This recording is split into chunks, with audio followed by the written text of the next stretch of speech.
ఇసుకలో ఇసుకై, ఇటుకల్లో ఇటుకై, ఇనుప సీకుల్లో సీకై, సెంట్రింగ్ చెక్కల్లో చెక్కై, బ్రిడ్జీలు, ఫ్లైఓవర్లు, ప్రాజెక్టులు, బిల్డింగుల కట్టడాల కోసం రాత్రింబవళ్లు శ్రమిస్తున్న శ్రమజీవుల చెమట చుక్కల జీవన గానమిది.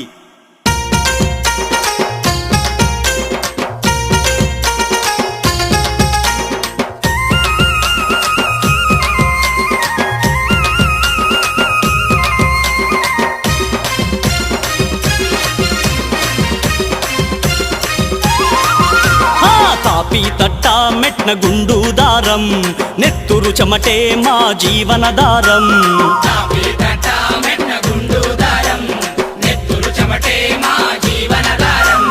మేడలెన్నో గట్టెటోళ్ళమే, మేము మెతుకులేని పేదోళ్ళమే. మేడలెన్నో గట్టినా మేలు కోరడవడు, ఊరు వాడ వదిలి చెట్టు లేని పిట్టలైనాము.